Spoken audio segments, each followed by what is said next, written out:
ದರ್ಶನ್ ಅವ್ರ ವಿಚಾರವಾಗಿ ಪ್ರತಿಕ್ರಿಯೆ ನೀಡ್ತಾ ಬಂದಿದ್ರು, ಸಾಕಷ್ಟು ಬೆಳವಣಿಗೆಗಳಾಯಿತು.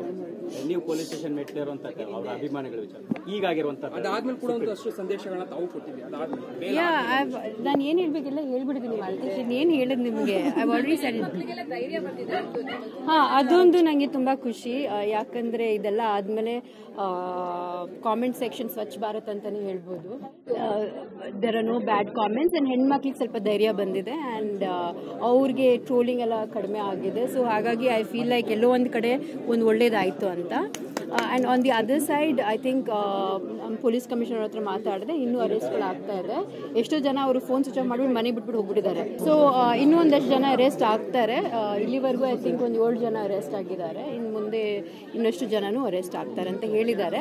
ಅದೇ ನಾನು ಹೇಳ್ದಂಗೆ ಅವರು ಫೋನ್ ಸ್ವಿಚ್ ಆಫ್ ಮಾಡಿ ಮನೆ ಬಿಟ್ಬಿಟ್ಟು ಹೋಗಿದ್ದಾರೆ. ಸೊ ವಿ ಹ್ಯಾವ್ ಟು ಇಷ್ಟೆಲ್ಲ ಬೆಳವಣಿಗೆ ಆಗಿದೆ. ಈಗಲೂ ಕೂಡ ಇನ್ನೂ ಒಂದಷ್ಟು ಇದೇ ರೀತಿಯಾದಂತಹ ಘಟನೆಗಳು ಆಗ್ತದೆ. ಬಟ್ ಅವ್ರಿಗೆ ಏನ್ ಸಂದೇಶವನ್ನು ಕೊಡ್ತಿದ್ದೀವಿ ಎಲ್ಲ ಆದ್ಮೇಲೂ ಕೂಡ? ಫಸ್ಟು ನಿಮ್ಮ ಲೈಫಲ್ಲಿ ಏನಾದರೂ ಒಂದು ಒಳ್ಳೇದು ಮಾಡಿ ಅಂತ ಕಲೀರಿ, ಒಳ್ಳೆ ಬುದ್ಧಿ ಕಲೀರಿ, ಲರ್ನ್ ಟು ರೆಸ್ಪೆಕ್ಟ್ ವಿಮೆನ್. ನಿಮ್ಮ ತಂದೆ ತಾಯಿನ ರೆಸ್ಪೆಕ್ಟ್ ಮಾಡಿ ಒಂದು ಒಳ್ಳೆ ಕೆಲಸ ನೋಡಿ ಬ್ಯುಸಿಯಾಗಿ ಅಂತ ನಾನು ಹೇಳಕ್ಕೆ ಇಷ್ಟಪಡ್ತೀನಿ. It's the idle brain that does all that. It's idle brain is devil's workshop ಅಂತ ಹೇಳ್ತೀವಿ, ಇಂಗ್ಲೀಷಲ್ಲಿ ಒಂದು ಗಾದೆ ಇದೆ.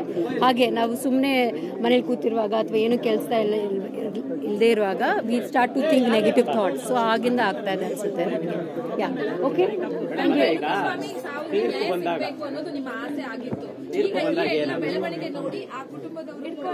ಅವ್ರು ಖಂಡಿತವಾಗ್ಲೂ ರೇಣುಕಾಸ್ವಾಮಿ ಅವ್ರ ಕುಟುಂಬಕ್ಕೆ, ಎಸ್ಪೆಷಲಿ ಅವರ ಹೆಂಡತಿ ಮತ್ತು ಈಗ ಒಂದಷ್ಟು ತಿಂಗಳು ಹಿಂದೆ ಒಂದು ಮಗು ಕೂಡ ಆಗಿದೆ. ಸೊ ಅವರಿಗೆ ನ್ಯಾಯ ಸಿಕ್ಕಿದೆ ಅಂತ ನಾನು ಅನ್ಕೋತೀನಿ. ಮೇಡಮ್, ನಿನ್ನೆ ಒಂದು ನಿಮ್ಮ ಆಡಿಯೋ ಅನ್ನೋಂಥದ್ದು, ಅದು ಏನ್ ಕ್ಲಾರಿಟಿ ಆಕ್ಚುಲಿ